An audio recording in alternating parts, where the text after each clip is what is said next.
అటువంటి దేవుడు, మనము సేవించినటువంటి దేవుడు ఎలాంటి దేవుడు అంటే బలమైన దుర్గముగా ఉన్న దేవుడు. ఈ నామము క్రిందికి ఎవరు వచ్చినను సరే వారు ఎలాగుంటారంట? సురక్షితంగా ఉంటారు. ఈ నామము క్రింద తప్ప ఇంకా వేరే ఏ నామము క్రింద కూడా ఇంత సురక్షితమైన భద్రత లేనే లేదు. అందుకోసమే బైబిల్లో రాయబడతా వచ్చింది, మన దేవుని పోలినటువంటి దేవుడు ఎవరు? ఆయనను పోలినవారు. అందుకే ఒక పాట కూడా రాశాడు కదా ఒక భక్తుడు, నిన్ను పోలిన వారెవరు? తర్వాత ఎవరు లేరు. ఆయనను పోలినవారు, ఆయన నామాన్ని పోలినవారు ఎవ్వరు లేరు. భూమి కింద కానీ ఆకాశం పైన కానీ ఇటువంటి సురక్షితమైనటువంటి నామం కలిగినటువంటి వేరే ఏ నామం కూడా లేనే. ఎవరైనా సరే, ఎంత ఘోర పాపి అయినా సరే, ఎంత గొప్ప ధనవంతుడైనా సరే, ఎంత గొప్ప ఆస్తిపరుడైనా సరే, ఎవరు ఎన్నెన్ని కలిగి ఉన్నా సరే, అటువంటి వారందరికీ కూడా ఒక సురక్షితమైనటువంటి స్థలం ఉంది అంటే అది కేవలము మనము సేవించున్న దేవుని నామమే. ఆ నామం క్రింద మాత్రమే సురక్షితమైన భద్రత ఉంది. ఒక వ్యక్తి జీవితాన్ని మనము ఆరాధనలో చూస్తూ వచ్చినాం. ఆ నామము క్రిందికి వస్తే ఎంత సురక్షితంగా ఉంటామో ఆరాధనలో ఒక వ్యక్తి జీవితాన్ని చూసాం. ఆ నామము క్రింద లేకపోతే ఏమవుతుందో కూడా చూసాం. నయోమి కుటుంబం ఏమైంది? ఈ నామము క్రింద నుంచి బయటికి వెళ్ళిపోతే ఏమైంది? సమస్తం కోల్పోయినారు, పోగొట్టుకున్నారు, అన్నీ పోగొట్టుకున్నారు. అయితే ఈ నామము క్రిందికి ఒక వ్యక్తి వచ్చింది, కోల్పోయినవన్నీ కూడా తిరిగి పొందుకుంది. అది తేడా, ఇంక వేరే ఏ తేడా లేదు. ఈ నామము క్రిందికి వస్తే ఏమవుతుందంటే ఋతు వలె మన జీవితం అవుతుంది. ఈ నామము క్రిందికి మనం రాకపోతే ఏమవుతుంది? నయోమి కుటుంబం వల్లే మనం అవుతాం, అంతే. Very simple. అయితే ఈరోజు ఈ రెండవ వర్తమానంలో కూడా నేను ఒక వ్యక్తి జీవితాన్ని మీకు పరిచయం చేస్తాను. పరిశుద్ధ గ్రంథంలో నుండి, యెహోవా నామం బలమైన దుర్గం, నీతిమంతుడు అందులోనికి పరిగెత్తుకొని వచ్చి ఎలా ఉంటాడు? సురక్షితంగా ఉంటాడు. ఈ నామము క్రిందికి ఎవరు వచ్చినా సరే వాళ్ళు ఎంత సురక్షితంగా ఉంటారో ఈ రెండవ వర్తమానంలో రెండో వ్యక్తిని కూడా నేను మీకు చూపించాలని ఆశపడుతున్నా. వెళ్దాం, ఆ వ్యక్తికి దగ్గరికి వెళ్దాం. మనందరికీ తెలిసిన వ్యక్తే. రండి, లూకా సువార్త, లూకా సువార్త, లూకా సువార్త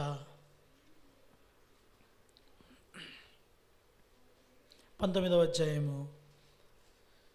లూకా సువార్త 19వ అధ్యాయము.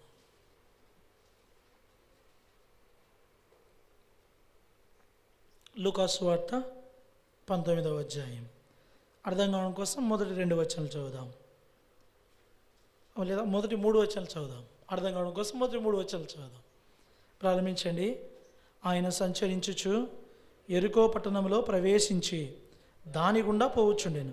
ఇదిగో సుంకపు గుత్తదారుడును ధనవంతుడునైన జక్కయ్య అను పేరు గల ఒకడు యేసు ఎవరో అని చూడగోరెను గాని పొట్టివాడైనందున జనులు గుంపు కూడి ఉండుట వలన చూడలేకపోయాను. ఇక్కడ ఒక వ్యక్తి ఉన్నాడు. ఆ వ్యక్తి పేరు జక్కయ్య. ఆ వ్యక్తి పేరు రాయబడింది, ఆ వ్యక్తి చేసే వృత్తి కూడా రాయబడింది, లేదా ఉద్యోగం కూడా రాయబడింది. జక్కయ్య అను పేరు కలిగిన వ్యక్తి సుంకపు గుత్తదారుడు. తన స్థితి కూడా రాయబడుతూ వచ్చింది. ఆయన ఎలాంటి స్థితిలో ఉన్నాడు? ధనవంతుడు. పేరు, ఆయన ఉద్యోగం, ఆయన యొక్క స్థితి. జక్కయ్య అను పేరు, ఆయన ఉద్యోగం సుంకపు గుత్తదారుడు, ఆయన స్థితి ధనవంతుడు. అయితే ఆయన గురించి చెప్పకూడని ఇంకో మాట కూడా చెప్పబడింది. ఏంటంటే అతను పొట్టివాడు. అతను ఎలాంటి వాడు? పొట్టివాడు. ఈయన ఎక్కడ నివాసం చేస్తున్నాడు? ఎక్కడ ఉంటున్నాడు? ఆయన కాపురం ఎక్కడ చేస్తున్నాడు? ఆయన నివాసం ఎక్కడుంది? ఆయన ఎక్కడ ఉంటున్నాడు? ఎక్కడ ఉంటున్నా కూడా రాయబడింది. ఆయన ఎక్కడున్నాడు? యెరికోలో ఉన్నాడు. అర్థమైంది కదా? ఆయన ఎక్కడున్నాడు ఇప్పుడు? మనందరికీ తెలుసు కదా, యెరికో ఎవరి చేత శపించబడింది? దేవుడు యెహోషువ ద్వారా శపించినాడు. దేవుని ద్వారా శపించబడింది. ఆ పట్టణం లేదా ఆ ప్రాంతం, ఆ శపించబడిన ఆ ప్రాంతంలో ఈ వ్యక్తి నివాసం చేస్తున్నాడు. అర్థమైందా? అయితే ప్రభువైన యేసుక్రీస్తు ప్రభువారు ఇంకో ప్రాంతానికి వెళ్ళవలసి ఉంది. యేసు ప్రభువారు ఆ ప్రాంతానికి ఇంకో ప్రాంతానికి వెళ్ళాలంటే ఈ ఎరుక కూడా ప్రయాణం చేస్తూ వెళ్ళాలి, అంతే కదా? ఆ ప్రాంతానికి వెళ్ళాలా, లేదా నేను ఆ పక్కింటికి వెళ్ళాలంటే నేను ఎట్లా పోవాలా? ఈ ఇల్లు దాటుకొని లేదా ఈ మందిరం దాటుకొని పోవాలా? యేసు ప్రభువారు ఆ పక్కింటికి వస్తున్నారు. ఆయన ఎలా వెళ్తున్నాడు అంటే ఈ ప్రాంతం దాటుకొని పోతున్నాడు. అయితే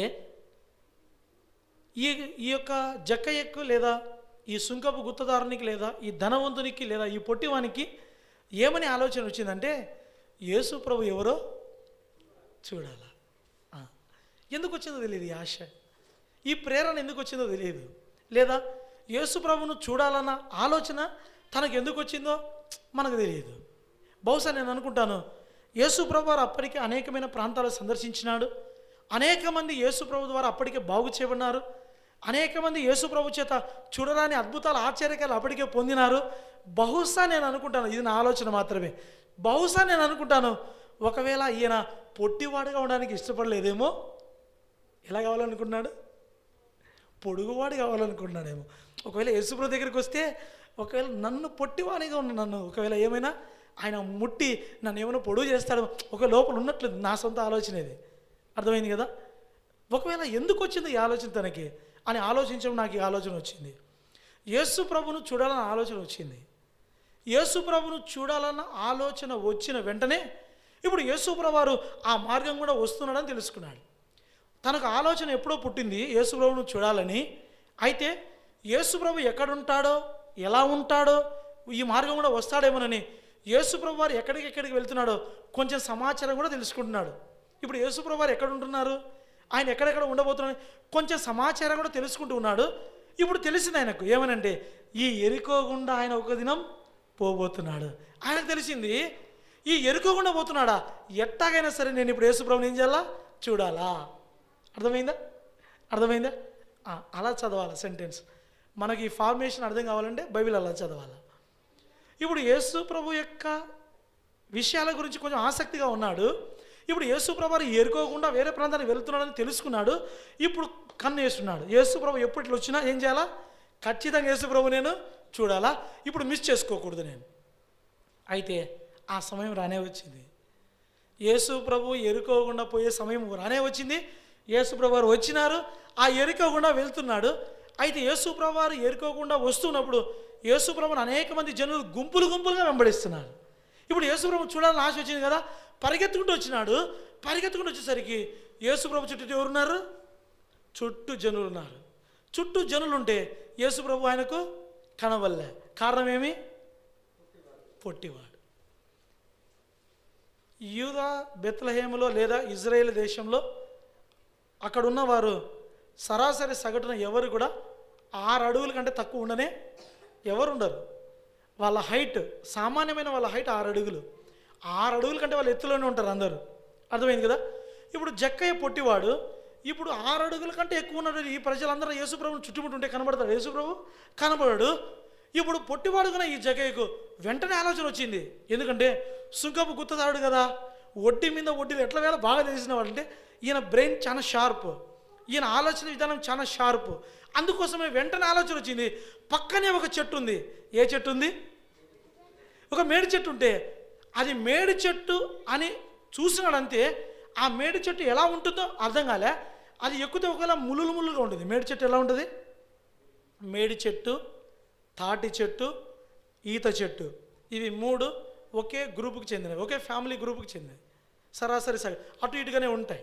అయితే దాని స్వభావం ఎట్లుందో ఏం చూడలే. వెంటనే ఈ పొట్టివాడికి ఎలా వచ్చిందంటే ఆలోచన, టకటకటక ఎక్కేసాడు పైకి ఎక్కి ఇప్పుడు ఏం చేసినాడు? తనలో ఏముంది ఆశ?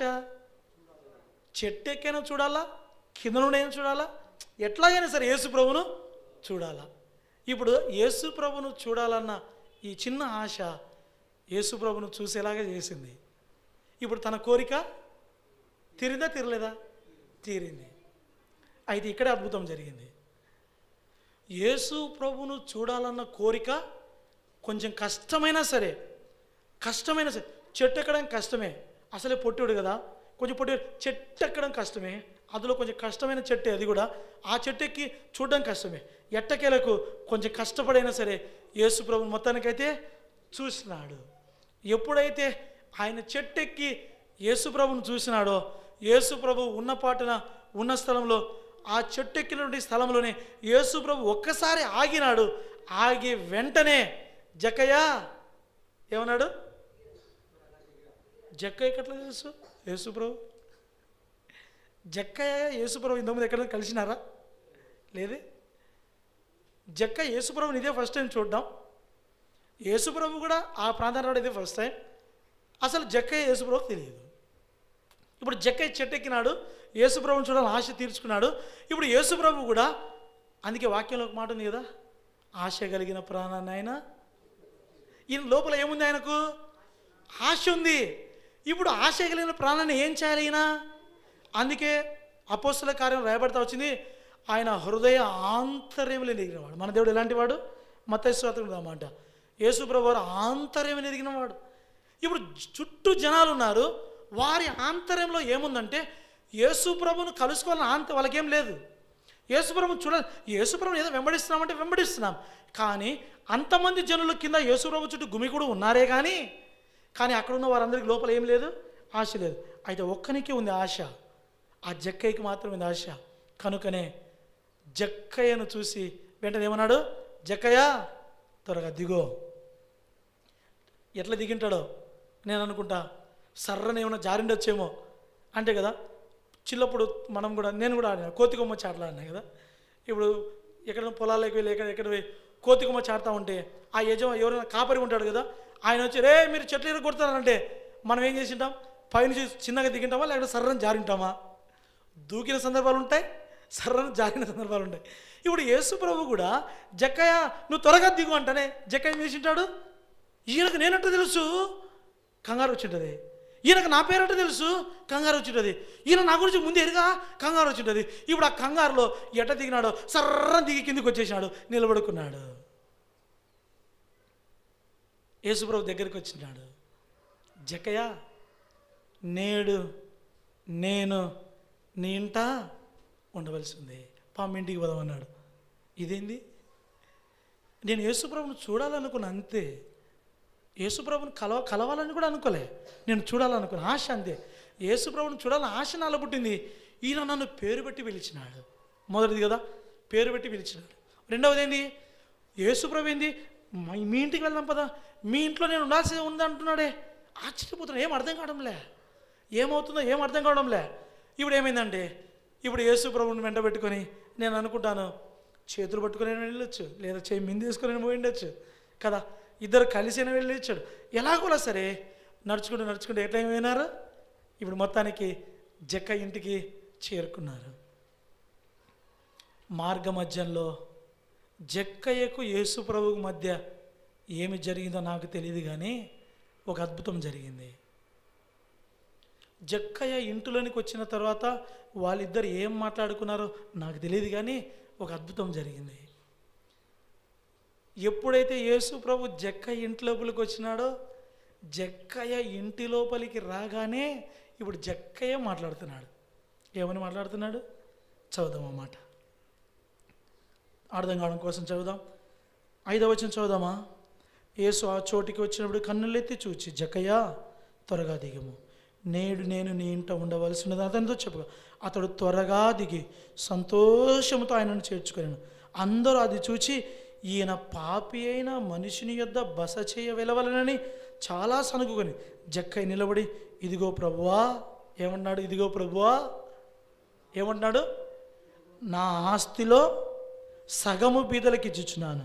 నేను ఎవని యొద్దనైనా అన్యాయంగా దేనినైనా తీసుకొని ఎడల అతనికి 4 అంతలు మరలా చెల్లింతునని ప్రభువుతో చెప్పాను.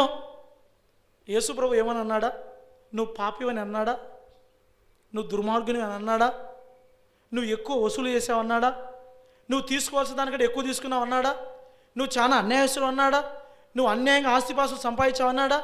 నువ్వు అన్యాయంగా అన్నీ కూర్చుకున్నావు అన్నాడా? యేసు ప్రభు ఏమో అనలే. మార్గమధ్యంలో ఆ మేడు చెట్టు దగ్గర నుండి వీళ్ళ ఇంటికి రావడానికి ఎంత డిస్టెన్స్ ఉందో నాకు తెలియదు, కానీ అక్కడి నుంచి వీళ్ళింటికి నడుచుకుంటూ వచ్చే మధ్యలో వాళ్ళ ఇంటిలోకి వచ్చి ఎంతసేపు అయిందో అప్పటికి తెలియదు, కానీ ఆ ఇంట్లో ఉన్నట్టు ఆ కాస్త సమయంలో వాళ్ళిద్దరి మధ్య ఏ సంభాషణ జరిగిందో నాకు తెలియదు. కానీ ఇప్పుడు జక్కయ్య మాట్లాడుతున్నాడు ఏమని, నా ఆస్తిలో ఎవరికి ఇస్తున్నా, సగం బీదలకు ఇస్తున్నా. నేను ఎవ్వనితోనైనా సరే అన్యాయంగా దేన్ని తీసుకున్నా వానికి ఎంత ఇస్తా, మళ్ళీ ఇప్పుడు 4 గంటలు చెల్లిస్తా ప్రభా. యేసు ప్రభు ఎప్పుడైతే తనను పేరు పెట్టి పిలిచినాడో, ఎప్పుడైతే తన ఇంటిలోకి వచ్చినాడో, ఇక్కడ ఒక మాట చెప్తా, తన ఇంటిలోకి కాదు తన ఒంటిలోకి వచ్చినాడో, అర్థమైందా? యేసు ప్రభు ఎప్పుడైతే తన ఒంటిలోనికి వచ్చి తన ఇంటి లోపలికి వచ్చినాడో, ఇప్పుడు జక్కయ్యలో ఉన్నటువంటి అన్యాయం అంతా ఇప్పుడు జక్కయ్య నోరు ప్రగల్భాలు పలుకుతుంది, బయటకు చెప్తుంది అంతా. ఇగో నేను అన్యాయం చేసిన, ఇదంతా అన్యాయం చేసి సంపాదించిందే. ఇగో నేను ఇదంతా కూర్చుకునేది అన్యాయంతో కూర్చుకునిందే. ఇగో ఇదంతా కూడా నేను తీసుకోవాల్సిన ఎక్కువ తీసుకుంది. ఇప్పుడు లోపల ఉన్న మనస్సాక్షి ఇప్పుడు బయటికి చెప్పిస్తుంది, అంతా చెప్పిస్తుంది. తనంతట తానే చెప్తున్నాడు తన స్థితి అంతా. ఎందుకో తెలుసా? యేసు ప్రభు ఏ ఇంటిలోకి వచ్చినా, యేసు ప్రభు ఏ ఒంటిలోకి వచ్చినా, ఆ ఇంట్లో కానీ ఆ ఒంటిలో కానీ ఎటువంటి అన్యాయము అక్రమము ఉండదు. ఇప్పుడు జక్కయ్య ఒంటిలో ఏ అన్యాయమిక దాగడంలే, జక్కయ్య ఇంటిలో కూడా ఏ అన్యాయమిక దాగడంలే. ఒంటిలో కొన్ని దాచుకున్నాడు, ఇప్పుడు బయటికి చెప్తున్నాడు, ప్రభా నేను అన్యాయం చేసిన. ఇప్పుడు ఇంట్లోకి వచ్చినాడు, ఇంట్లో కూడా చెప్తున్నాడు, నా ఇంట్లో నేను కూర్చోబెట్టుకుని ఉంది 4 గంటలు తిరిగి పోయి ఇస్తా, నా ఇంట్లో ఆస్తుంది సగం బీదలకు ఇస్తా. యేసుప్రభు ఏమని అన్నాడా జక్కయ్యని? ఏమని అన్నాడా? ఏమీ అనలే. కేవలం యేసు ప్రభును చూడాలి అని అనుకున్నాడే తప్ప ఇంక వేరే ఏది చేయాలనుకోలే. అయితే యేసు ప్రభును చూడాలి అని అనుకున్నప్పుడు యేసు ప్రభును చూసినాడు, యేసు ప్రభువు కూడా ఆయన వైపు చూసినాడు. ఎప్పుడైతే వారిద్దరి చూపులు కలిసినాయో యేసు ప్రభువుకు జక్కయ్యలో ఏం కనబడిందంటే, ఇతను అబ్రహాము కుమారుడని కనబడింది. ఏం కనబడింది యేసు ప్రభుకి? ఇతను అబ్రహాము కుమారుడు. యేసు ప్రభులో జక్కయ్యకి ఏం కనబడింది? కీర్తనలు కదా రాయబడతా వచ్చింది, మన రహస్య పాపములన్నీ కూడా, చెప్పండి, కాదు, మన రహస్య పాపములన్నీ కూడా ఆయన ముఖకాంతిలో తేటగా కనబడుతున్నాయి. యేసు ప్రభుకు జక్కయ్యను చూస్తే ఇతను అబ్రహాము కుమారుడని కనబడతా ఉన్నాడు. జక్కయ్య యేసు ప్రభువును చూస్తే యేసు ప్రభు యొక్క ముఖంలో ఈయన లోపల ఉన్నటువంటి రహస్య పాపాలన్నీ కూడా యేసు ప్రభు ముఖంలో కనబడుతున్నాయి. అందుకు పలికినాడు ఈ మాటలన్నీ. నా ఆస్తి అన్యాయంతో సంపాదించింది ప్రభువా, నేను సగం బీదలకు ఇస్తా, సగం మాత్రమే న్యాయం, మిగతా సగం అంతా నా ఇంట్లో ఏమైతే ఉందో, ఇప్పుడు ధనము కానీ వెండి కానీ బంగారం కానీ వజ్రాలు కానీ వడిరాలు కానీ, ఇప్పుడు నేను ఏమైతే ఇంట్లో నా బీరువాల సమకూర్చుకొని ఉన్నానో ఇవన్నీ కూడా తీసుకోవాల్సిన దానికన్నా ఎక్కువగా తీసుకొని సంపాదించినవే. అందుకోసమే నేను ఎవరికైనా 1 రూపాయి తీసుకుంటే ఎంత ఇస్తా తిరిగి? ఇప్పుడు ఎంత సంపాదించి ఉండాలా, ఎంత కూడబెట్టి ఉండాలా, ఎంత సమకూర్చుకొని ఉండాలా? 1 రూపాయికి 4 రూపాయలు వడ్డా, రూపాయి వడ్డీకి ఇచ్చి 4 రూపాయలు వడ్డీ తీసుకుంటావా? అంతా ఇప్పుడు అంతా బట్టబయలు అయిపోతుంది. యేసుప్రభు దగ్గర అంతా ఒప్పుకున్నాడు. యేసుప్రభు నోరు తెరిచి ఒక్క మాట కూడా ఏమనలా. తన ఇంట్లోకి వచ్చినాడు. యేసుప్రభు నామం జక్కయ్య ఒంట్లోకి వచ్చింది. ఇప్పుడు ఉన్న స్థితి అంతా ఒప్పుకున్నాడు. ఒప్పుకున్న తర్వాత ఏది కూడా కప్పుకోకుండా యేసుప్రభు దగ్గర అంతా ఒక మాట గుర్తు చేయమంటారా? ఈరోజు యేసు ప్రభు పిల్లలముగా మనం ఉంటూ కూడా కొన్ని విషయాలను కప్పుకుంటున్నాం. ఈ కప్పుకునే స్వభావం ఎక్కడి నుంచి వచ్చిందో తెలుసా? ఆదాము నుంచి వచ్చింది. యోబు గ్రంథంలో ఆ మాట రాయబడింది. అతను ఎక్కడ కప్పుకున్నాడో తెలుసా? తన వేషధారణంతా ఎక్కడ కప్పుకున్నాడంట? రొమ్ములో. అందుకోసమే వేషధారి అని రాయబడింది. చూద్దాం ఆ మాట. యోబు గ్రంథంలోకి రండి.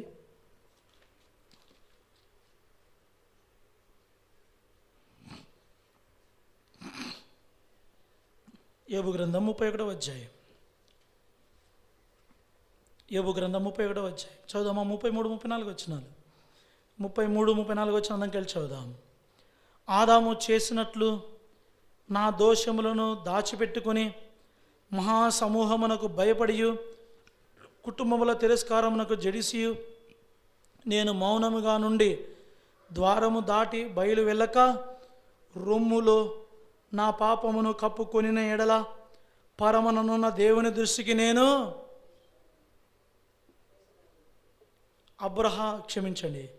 జక్కయ్యలో ఏ వేషధారణ ఇప్పుడు లోపల లేకుండా ఏమైతే ఇంతకాలం రొమ్ములో అన్ని కప్పి పెట్టుకొని దాచిపెట్టుకొని ఉన్నాడో వేషధారిగా ఉన్న పరమన్న దేవుని దృష్టికి కనబడతానేమని తెలిసే తన రొమ్ములో కప్పి పెట్టుకొని దాచిపెట్టుకున్నటువంటి ఈ తిరస్కారం అంతా కూడా ఇప్పుడు బట్ట బయలుదేస్తున్నాడు. ఆదామును అడిగినాడు ఇదే మాట. ఆదాము నువ్వు ఎక్కడున్నావంటే ఆదాము ఎక్కడున్నా అన్నాడు, చెట్లు చాటును దాక్కొని నేను ఇక్కడున్నా. ఎందుకు నువ్వు అక్కడ ఉన్నావని అడిగితే సమాధానం లేదు.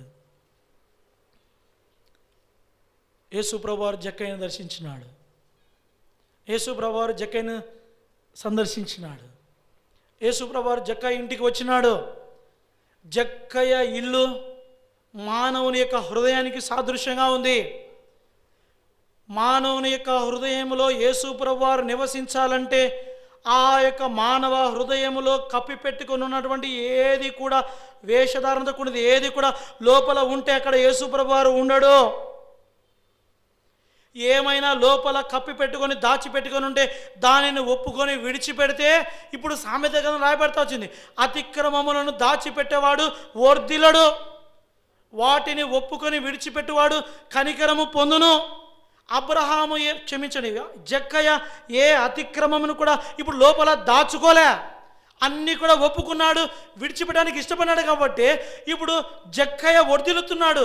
వర్ధిల్లడానికి తన లోపల ఏమైతే కప్పి పెట్టుకొని దాచిపెట్టుకొని ఇంతకాలం కొనసాగించాడో యేసు ప్రభు ముందు వాటన్నిటిని ఒప్పుకొని విడిచిపెట్టడానికి అన్యాయంగా నేను సంపాదించిన, అన్యాయంగా నేను కూర్చుకున్నా, అన్యాయంగా ఆస్తిపాలు సమకూర్చుకున్నా, ఇచ్చేస్తా సగం బీదలకు, ₹1 4 ఇచ్చేస్తా ప్రభా. యేసు ప్రభు దగ్గర అన్నీ ఒప్పుకున్నాడు. అప్పుడు అన్నాడు యేసు ప్రభు, ఇతను కూడా అది అప్పుడనలే, ముందనలే. ఎప్పుడైతే తన రొమ్ములో కప్పి పెట్టుకున్నదంతా ఎప్పుడైతే పెళ్ళుబికి బయటకు వచ్చిందో ఇప్పుడు లోపల ఏమీ లేకుండా లోపల అంతగా ఫ్రీ అయిపోయింది. లోపల ఏం లేదు, ఇంకా మొత్తం తీసి బయట వేసినాడు. అప్పుడు అన్నాడు ఇతను అబ్రహాము. మన గురించి అనాలన్నమాట, మన గురించి అనాలన్నమాట. మనము కూడా అబ్రహాము సంతానములో ఉన్నవారమే. మనము కూడా అబ్రహాము వాగ్దాన పుత్రుని ద్వారా వచ్చిన వారమే. మనము కూడా విశ్వాసులకు తండ్రిగా అబ్రహాము ఉన్నాడు. మనం కూడా ఈరోజు విశ్వాసం అంటే మన విశ్వాసములకు తండ్రిగా దేవుడు అబ్రహామును చేస్తూ వచ్చినాడు. మనం కూడా అబ్రహాము కుటుంబమే. మనం కూడా ఆ కుటుంబంలో చేర్చబడాలంటే మనం కూడా జక్కయ్య వల్ల ఏం చేయాలా? యేసు ప్రభు దగ్గర మన లోపల దాచిపెట్టుకున్నంత ఈరోజు ఏం చేయాలా? బయటికి తీసుకురావాలా. బయటికి తీసుకురానంత కాలం మనం అబ్రహాము కుటుంబంలో చేర్చబడలేం. అబ్రహాము కుమారుడు దావీదు కుమారుడైన యేసుక్రీస్తు వంశావళిని మత్తయి సువార్త 1వ అధ్యాయం 1వ మాట రాయబడతా వచ్చింది. అబ్రహాము కుమారుడైన దావీదు కుమారుడైన యేసుక్రీస్తు వంశావళిలో నువ్వు కూడా చేర్చబడాలంటే ఈరోజు నువ్వు అబ్రహాము సంతానంలోనికి రావాలంటే నీ లోపల నీ రొమ్ములో ఏమైతే దాగిందో కప్పి పెట్టుకున్నావో దాన్ని బయటికి తీసుకురా. అప్పుడు అంటాడు యేసు ప్రభు ఏమని, నువ్వు కూడా అబ్రహాం కుమారుడే.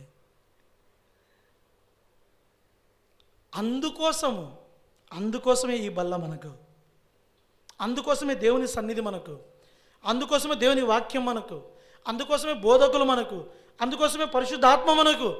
దీనిని ఎరగకుండా ఇంకా ఏది చేసినా కూడా ప్రయోజనం మాత్రం లేనే లేదు. మనకు వారసత్వంగా వచ్చింది. ఏదైనా తప్పిదం చేస్తే దాన్ని కప్పి పెట్టుకోవడం వారసత్వంగా వచ్చింది. ఎవరి ద్వారా వచ్చిందంటే ఆదాము ద్వారా వచ్చింది. అది మనకు వద్దు. ఆదాము ద్వారా వారసత్వంగా కప్పి పెట్టుకున్నటువంటి ఈ ఆస్తి మనకు వద్దు. ఏ ఆస్తి కావాలి మనకు? జక్కయ్య లాంటి ఆస్తి కావాలి. వద్దు ప్రభు, ఇది వద్దు. నేను లోపల కప్పి పెట్టుకున్నది, దాచిపెట్టుకున్నది ఇది ఏది నాకు వద్దు. దీన్ని తీసేస్తా, ఇచ్చేస్తా, నా దగ్గర పెట్టుకోను. ఇచ్చేసినాడు అందరికీ, నాకు వద్దు. ఇచ్చేసినాడు. అప్పుడు యేసుప్రభు అన్నాడు, ఏమన్నాడు చదువుదామా 19వ అధ్యాయం 9వ వచనం. అందుకు యేసు, ఇతడును అబ్రహాము కుమారుడే, ఎందుకనగా నేడు ఈ ఇంటికి ఏమొచ్చింది? ఆ ఇంటికి కాదు, ఆ ఒంటికి కూడా రక్షణ వచ్చింది. యేసు ప్రభును చూడాలన్న ఆశ జక్కయ్య కలిగి ఉన్నాడు. జక్కయ్య కలిగి ఉన్న ఆ ఆశ జక్కయ్య ఇంటికి రక్షణను తీసుకొచ్చింది. ఆ ఇంటికి మాత్రమే కాదు, జక్కయ్య ఒంటికి కూడా రక్షణ తీసుకొచ్చింది. అప్పుడు యేసు ప్రభు ఇంకో మాట కూడా అన్నాడు. ఏమన్నాడంటే, ఇక్కడ జక్కయ్య ఇంటిని గురించి మాట్లాడినాడు, ఆ తర్వాత మాటల్లో జక్కయ్య ఒంటిని గురించి మాట్లాడినాడు. చదువుదామా కంటిన్యూషన్. 10వ వచనం. నశించిన దానిని వెదకి రక్షించుటకు మనుష్య కుమారుడు వచ్చెను. జక్కయ్య, నువ్వు నశించిపోవడానికి అతి సమీపంలో ఉన్నావు. నువ్వు నశించిపోవడం నాకు ఇష్టం లేదు, కనుకనే నేను ఈ ఎరుకోకుండా పోవడానికి కారణం ఏంటో తెలుసా? నీకోసమే. ఎందుకో తెలుసా? నువ్వు నశించి నరకానికి పోవడానికి అతి సమీపంలో ఉన్నావు కాబట్టి, నువ్వు నరకానికి వెళ్ళడం నాకు ఇష్టం లేదు కాబట్టి, నిన్ను నశించిపోకుండా రక్షించడానికి నీ కోసం వచ్చిన జక్కయ్య, ఇప్పుడు జక్కయ్య ఒంటిలో సంతోషం, సమాధానం, ఆనందం, చెప్పనాశక్యము, మహిమాయుక్తమైన సంతోషం, ఇది ఎవరి ద్వారా కలగలేదు కానీ యేసు ప్రభువు ద్వారా కలిగిందని ఇప్పుడు సంతోషంతో తన జీవితం ఆనందంతో గడుపుతున్నాడు. ప్రభువా, నశించిపోతున్న నన్ను రక్షించడానికి వచ్చినావు. నన్ను మాత్రమే కాదు, నా ఇంటిని కూడా నశించిపోకుండా నువ్వు రక్షించినావు. ఎరుకోలో ఉన్న ఏ ఒక్కరి గురించి యేసుప్రభు ఈ మాట చెప్పలేదు కానీ ఎరుకోలో ఉన్న ఒక్క జక్కయ్య గురించే, ఒక్క జక్కయ్య కుటుంబాన్ని గురించి మాట చెప్పినాడు. జక్కయ్య, నీ ఇంటికి రక్షణ వచ్చింది, నశించిన నిన్ను కూడా నేను రక్షించిన అంటే ఇప్పుడు ఏమొచ్చింది చెప్పండి? జక్కయ్య కుటుంబానికి రక్షణ వచ్చింది, జక్కయ్య ఒంటికి కూడా. ఈ జక్కయ్య ఇంటికి, జక్కయ్య ఒంటికి రక్షణ రావడానికి కారణం ఒకటే.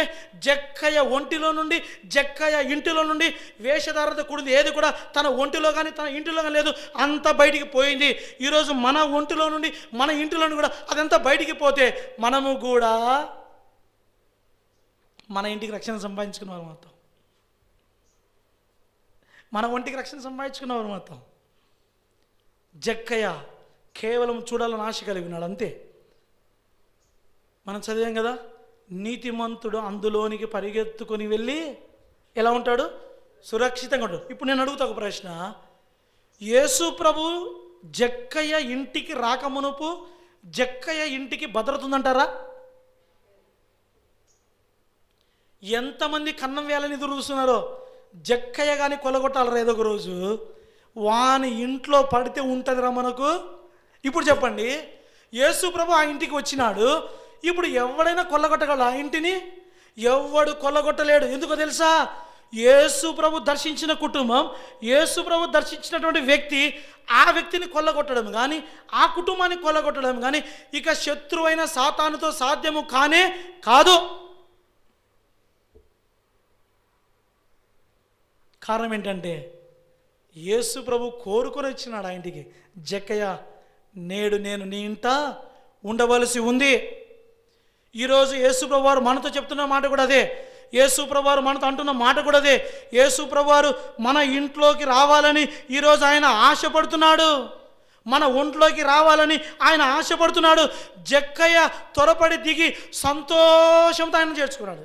ఎలా చేర్చుకున్నాడంటే జక్కయ్య యేసు ప్రభుని, చదవండి ఆ మాట చూస్తాం, బాగుంటుంది. 19 6వ వచనం. అతడు త్వరగా దిగి సంతోషముతో ఆయనను ఎట్లా చేర్చుకున్నాడు? సంతోషంతో చేర్చుకున్నాడు. ఒక విషయం గుర్తుపెట్టుకోండి, ఆయన అంతటా ఆయనే మన ఇంట్లోకి రాడు, ఆయన అంతటా ఆయన మన ఒంట్లోకి కూడా రాడు. నువ్వు పిలిస్తేనే వస్తాడు. ఎందుకో తెలుసా? ఆయన పిలుపులో కూడా ఒక అర్థం ఉంది. ప్రయాసపడి పాప భారము మోసుకొనుచున్న సమస్త జనులారా నా యొద్దకు రండి, నేను మీకు విశ్రాంతిని ఇస్తా. వస్తేనే విశ్రాంతి, లేకుంటే నువ్వు సంతోషంతో ఆయనను చేర్చుకుంటేనే, ఆయన ఏదో బలవంతంగా నీ ఇంట్లోకి కానీ నీ ఒంట్లో కానీ వచ్చి నిన్ను బాగు చేయడు. నువ్వు సంతోషంతో పిలిస్తేనే వస్తాడు, నువ్వు చేర్చుకుంటేనే వస్తాడు. జక్కయ్య త్వరగా దిగినాడు, త్వరగా చేర్చుకున్నాడు, ఆలస్యం చేయలే. నువ్వెందుకు ఆలస్యం చేస్తున్నావు ఈరోజు? జక్కయ్య త్వరగా చేర్చుకున్నాడు. ఈరోజు నువ్వు ఎందుకు ఆలస్యం చేస్తున్నావు? నీ ఇంట్లోకి కానీ నీ ఒంట్లో కానీ త్వరగా ఆయన చేర్చుకో. జక్కయ్య కుటుంబంలో చేసిన అద్భుతం నీ జీవితంలో నీ కుటుంబంలో ఈరోజు చేయగలడు ఆయన. జక్కయ్య ఒంట్లో జక్కయ్య ఇంట్లో అదే రోజు అద్భుతం జరిగింది. యేసుప్రభువు చెప్తున్నా ఈ రోజు కూడా అదే అద్భుతం అదే కార్యం మన కుటుంబంలో మన జీవితంలో కూడా ఆయన చేయగలడు. నువ్వు చేర్చుకుంటే. నువ్వు సురక్షితంగా ఉండాలనుకుంటున్నావా? నీ కుటుంబము నువ్వు సురక్షితంగా ఉండాలంటే జక్కయ్య ఎట్లయితే యేసుప్రభువును చేర్చుకున్నాడో అలా ఈరోజు ఆయనను పిలిచి సంతోషంగా కమ్ అంటు లార్డ్, నా దగ్గర రా. నువ్వు ఎప్పుడైతే ఆయన సంతోషంగా పిలుస్తావో ఖచ్చితంగా ఆయన వస్తాడు. నీలోనికి ఆయన వస్తాడు, నీ కుటుంబంలోనికి ఆయన వస్తాడు. ఆయన ఎప్పుడైతే మన కుటుంబంలోనికి మన జీవితంలోనికి ప్రవేశిస్తాడో అది అసలు సిసలైన రక్షణ దినం. ఆ దినం నుండి మన జీవితంలో జరిగే అద్భుతాలు వేరు. మన జీవితంలో ఇక చూడబోయే కార్యాలు వేరు. మన జీవితంలో ఇక ఎదుర్కొనబోయేటువంటి అత్యద్భుతమైనటువంటి ఆ సుమధుర ఘట్టాలు ఇక వేరు. అవన్నీ మనం చేరుకోవాలంటే నిజం చెప్తున్నా, ఖచ్చితంగా యేసుప్రభువును మనం చేర్చుకోవాలి. మనము పొందుకోవాలనుకుంటున్నా, మనము చేరాలనుకుంటున్నా, మనం ఏమైతే దక్కించుకోవాలనుకున్నాం అవన్నీ మనం దక్కించుకోవాలంటే పొందుకోవాలంటే ముందు యేసుప్రభు మనలోకి రావాలా. వచ్చినట్లయితే ఆయన మన జీవితాలను, మన కుటుంబాలను, మన స్థితిగతులను, మన పరిస్థితులను అన్నిటిని కూడా ఆయన చక్కబరుస్తాడు. అందుకోసమే ఒక అద్భుతమైన మాట బైబిల్ రాయబడింది. చదవం ఆ మాట. మార్కు సువార్త, మార్కు సువార్త, మార్కు సువార్త 7వ అధ్యాయము, మార్కు సువార్త 7వ అధ్యాయము 37వ వచనం. మార్కు సువార్త 7వ అధ్యాయము 37వ వచనం బిగ్గరగా అందరం చదువుతామా? ఈయన సమస్తమును బాగుగా చేసి ఉన్నాడు, చెవిటివారు వినట్లుగాను మూగవారు మాట్లాడినట్లుగాను చేయుచున్నాడని చెప్పుకొని అపరిమితముగా ఆశ్చర్యపడి ఈయన సమస్తమును బాగుగా చేసి ఉన్నాడని ఆశ్చర్యపోయే కార్యాలు, అద్భుతాలు, సూచనలు, క్రియలు మన జీవితంలో కుటుంబంలో ఆయన చేయడానికి ఎంతైనా సమర్థుడు. అది ప్రభుని యేసుక్రీస్తు ప్రభువారి ద్వారా మాత్రమే సాధ్యం. ఎందుకు తెలుసా? యేసుక్రీస్తు ప్రభువారు సమస్తమును బాగు చేసిన వాడు, సమస్తమును బాగు చేసేది ఆయనే. ఆయన కాకుండా వేరే ఎవరు కూడా సమస్తమును బాగు చేయలేరు. అందుకోసమే బాగు చేసేవాని చేతులకు వస్తే, బాగు చేసే ఆయన దగ్గరికి వస్తే, బాగు చేసే ఆయనలోనికి వస్తే ఇప్పుడు మనం ఎలా ఉంటాం? సురక్షితముగా ఆశ్చర్యపోయేటువంటి కార్యాలు మనం ఆయన ద్వారా పొందుతాం. పొందాలనే ఆయన మన మధ్య బల్ల ఉంచినాడు. ఆ బల్ల మనకు అదే చెబుతుంది. నేను సమస్తమును బాగు చేయడానికి నీకోసం ఇట్లా అర్పణగా చేయబడతా వచ్చిన. నేను శ్రమలను పొందింది అందుకే, నేను హింసలు పొందింది అందుకే, నేను పాటలు పడింది అందుకే, నేను నీకోసం వేదనలు పొందిన అందుకే. ఎందుకు తెలుసా? నిన్ను బాగు చేయడానికే, నీ సమస్తమును బాగు చేయడానికే, నశించిన దానిని రక్షించడానికే నేను ఈ భూమి మీదకి వచ్చి నీకోసం ఇట్లా అయింది. ఆ ప్రభు యొక్క శరీరం రక్తం మనకు చెప్తున్న మాట ఏంటో తెలుసా? నశించిపోయే మనలందరినీ కూడా వెదకి రక్షించి ఆయన ఇంటిలో చేర్చుకోవాలనే, మనకు సురక్షితమైన భద్రత ఆయన మనకి ఇవ్వాలనే మన మధ్యలో ఆయన శరీరమును రక్తమును సాదృశ్యంగా ఉంచినాడు. వస్తావా ఆ రక్త ప్రోక్షణ కిందికి? ఆ రక్త ప్రోక్షణ కిందికి నువ్వు వచ్చినట్లయితే, మనం వచ్చినట్లయితే ఖచ్చితంగా యథార్థంగా సురక్షితంగా మనము ఆయన ఇంట్లో చేర్చబడతాం. సురక్షితంగా మనము కూడా సదాకాలము ఆయనతో పాటు ఆయన రాజ్యంలో జీవిస్తాం. అట్లా జీవించడానికి ప్రభు మనకందరికీ సహాయం చేయను గాక. మోకరించండి.